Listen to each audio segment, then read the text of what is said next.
great place for me to bring my children because it's huge and loud, so they can make all the noise that they want. That's true. And I get to have all the different beers that I enjoy. And you get to watch games, you get to watch games. Yes, if that's important to you, which, you know, considering we both do sports, it's kind of important.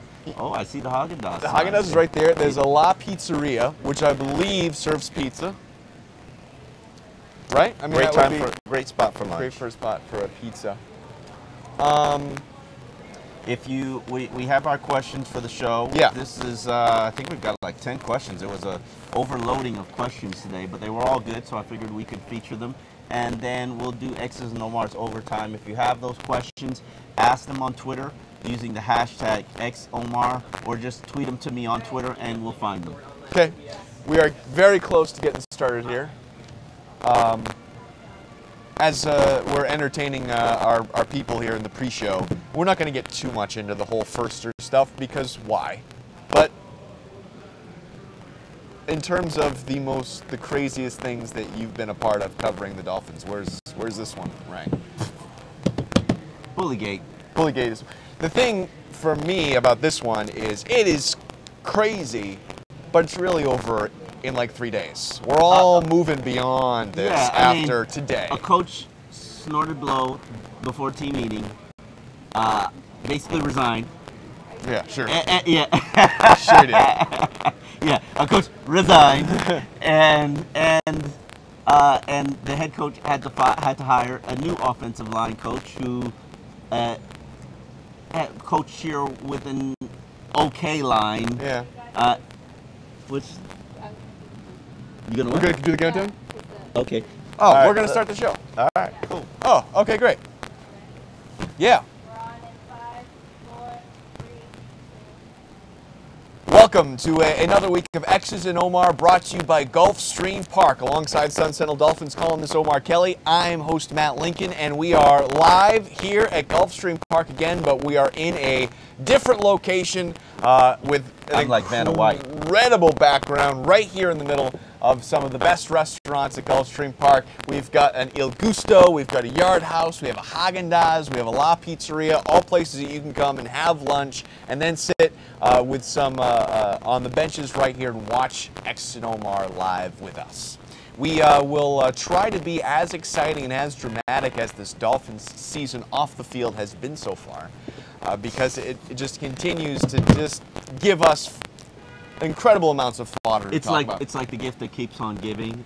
This season, this season's been filled with distractions, tons of them, and we'll get to the whole situation with offensive line coach Chris Forrester and the need for him to resign, later in the show. But it's in terms of distractions, I don't feel sorry for Adam Gase from this standpoint. I lived through Bullygate. Yeah. I was there. It impacted me along with everybody else inside that Dolphins locker room. When CNN and all news major outlets are inside your locker room for a month, and players, it's a ghost town because nobody wants to deal with that, and you are left to deal in the wake of it, which I believe you were as well. Sure. That's a hell of a distraction. Well, I had no question about it, and I think that the big thing here is it is week 6. Yeah. The Dolphins felt like they have gone through a number of crazy things that have happened to them so far, and still every possible outcome is still out there ahead of them for the rest of the season. And I think no matter what happens in this game against the Atlanta Falcons, every possible outcome will still be right there for them. It's true. Offensive coordinator Clyde Christensen said this early in the season. 2-2 is a great achievement in the first quarter of the season. Teams, if you don't know, teams break it up 4 quarters in the season. Your first 4 games, your next 4 games, your third quarter of the 4th game, and then your finish stretch. Just like a regular NFL game. You want to play well in the 4th quarter, but it's important what you do early in the season. And the Dolphins, it's a 7-7 tie right now. Right. The game isn't over. But I think it's important. That 16-10 victory against the Tennessee Titans, that was critical and important because you're playing an opponent, a one-legged opponent that's struggling with Matt Castle, struggling on defense at home.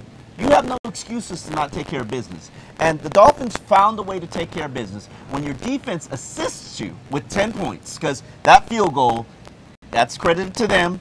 The 7 points that Rashad Jones scored, That's credit to them. When the defense gives you 10 points and the offense can only manage 6, but it's enough to finish off the Tennessee Titans, that's a huge victory. That being said, it surely didn't feel like one. This doesn't feel like a 2-2 team. This doesn't feel like a team that has optimism going forward, that it's going to come and just turn around in the right direction just like that, and they're going to be where they want to be. You know why it doesn't?